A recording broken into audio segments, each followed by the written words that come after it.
Hey everyone, how's it going? Today I'm playing a game called The Well Tended. This is an adventure game of sorts. Yeah, it's supposed to be a horror game as well, or a light horror game. Yeah, let's start playing it.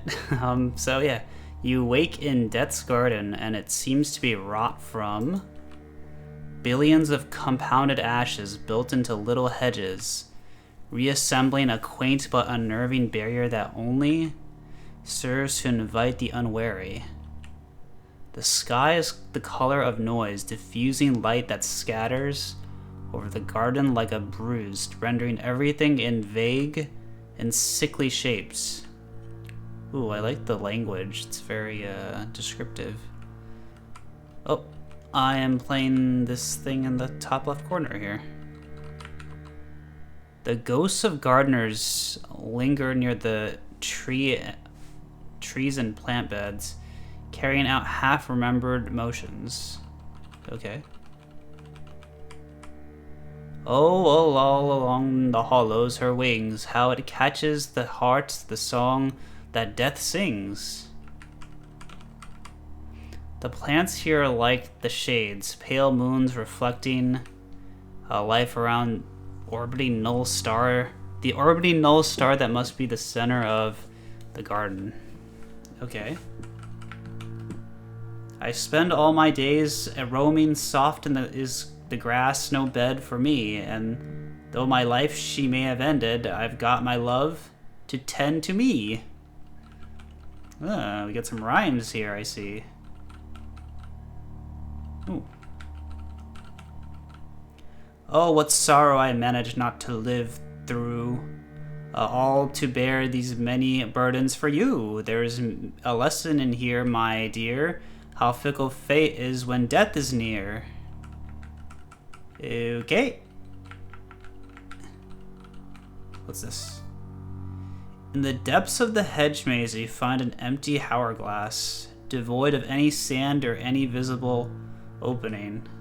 Okay. Oh, the color palette changed a little bit. Or not really, but it's just light now. What's in here? As you pass on your way through Death's Garden, you see oleanders scattered across the wall, unassuming white blossoms against bladed leaves, the color of rough concrete, 1,000 bloodless little blooms in such a spare and unyielding space. ... The oracle Delphi used to inhale the toxic fumes of burning oleander, or chewed the leaves to induce visions. The root was crushed and mixed into wine, a plummy almond finish that ran red in the corners of countless mouths. We have always imbibed poison and called it divine for what is the revelation, but the minor death? I'm gonna be honest, I have no idea what that meant. Ooh, this area is spooky. At the center of this cluster of hedges lies a pool whose waters wax and wane like a penetrating eye. As you peer into the center, you come to realize everything smells uniformly of metallic tang and petrichor mixed with the tepid humidity of water late in summer. Oh, I see you, my darling. Okay, then.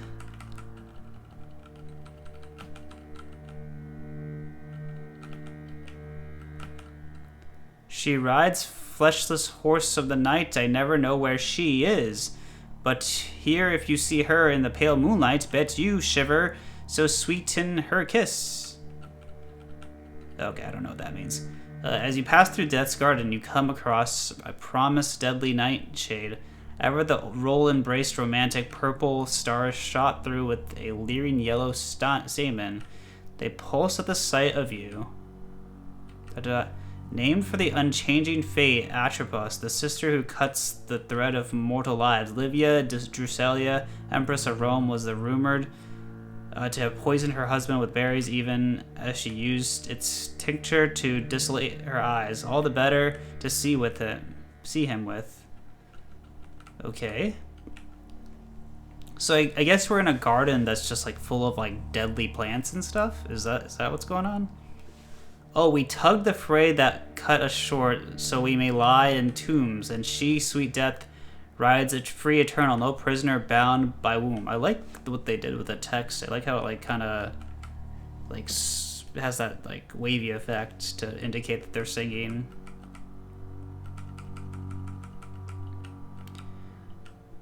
I guess I'm death. Like I'm like kind of like looking at all the people like gardening in this garden, I guess. I don't know. Living man, don't you dare look down. Deep below you we lay a quiet sound, sleeping for centuries yet. Living man, oh, know your rest. The path of dust, the swallow's bones, we lay down among the stones. And still I lay, crossroads bare, and no more flowers may e'er grace my hair. These are some messed up nursery rhymes. As you pass through the Death's Garden, or Death's Garden, not the Death's Garden, there's a patch of hemlock growing in lacy sprays and streaked with red. The shades here avoid gazing at the plant for too long. This was the death Socrates chose to be smothered within his own body, and as his mind remained horrifyingly aware. Many deaths ended with a single shuddering breath that hemlock denies. It is a plant of maleficence, the eldest of civilized murderers. I feel like I'm too dumb for this game, but I will say I like the atmosphere. I like the just like the vibe, you know. It's very unsettling. Sweet winter, you come now for many a year, and here in my cold hearth I welcome you near. Well, that's kind of the more wholesome ones. As you pass through Death's Garden, you pass by paths of monkshood. There are flowers twisted and solemnly bent inward, as if shuffling in the process through some church courtyard. They grow behind the graves of wasted men, trapped in the cocoons of their own passions until smothered by them. Okay, then. What's this one? You find a scythe made of brittle obsidian. If you could still bleed, it would have torn your hands to shreds. Instead, you bleed a sickly mist and must turn your face away. What's in this house? Nothing?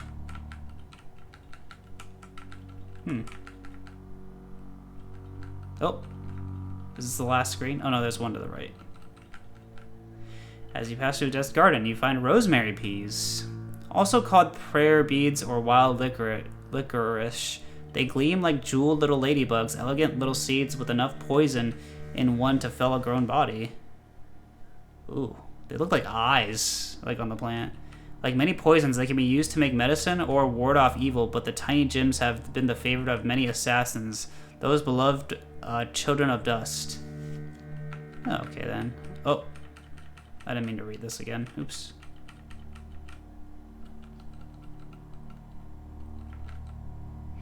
Oh, this looks like the end.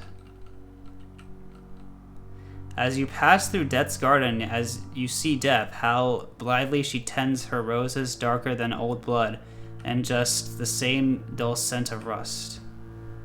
Oh, hello. She looks at you and knows you've been to the heart of her, here where she mothers 100 poisons. She looks at you and she laughs out loud, and the noise is unlike anything you've ever felt. You can see in the chasm of her eyes as she reaches out to you to greet you like an old friend.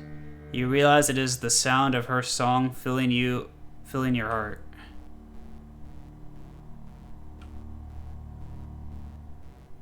Okay. Oh. Okay, the game started over. Interesting. I wonder what happens if, okay, so I want to go back, and I didn't interact with that, like, circle, so let me go there. What happens if I, like, don't interact with anything, either? Oop.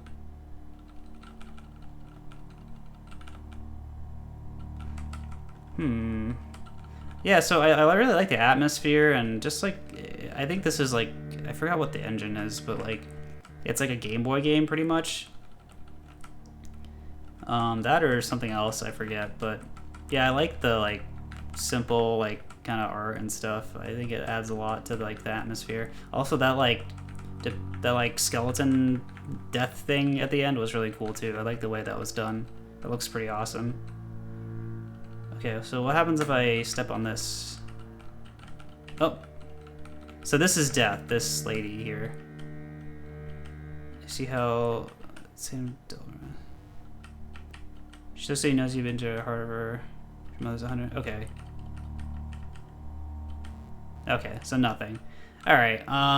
Okay, yeah, that was well tended. That was a pretty interesting like artsy game. I kind of liked it. Yeah. Just someone who probably just wanted to make an experience rather than like a mechanically rich game or anything.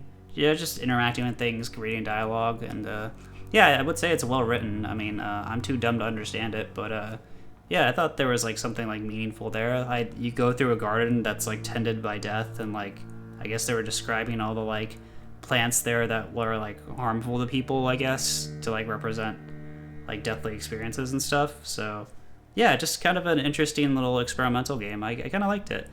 Yeah, so this was well tended. If you want to play it yourself or share it with some friends, you can click on the link down in the description below to try it out for yourself, or again, share it with your friends. And hey, if you like this video, give this video a like, hit the subscribe button for me. I'd really appreciate it. This is Ahil signing off. Thanks for watching, and I'll see you guys for the next one. Take care, and bye-bye.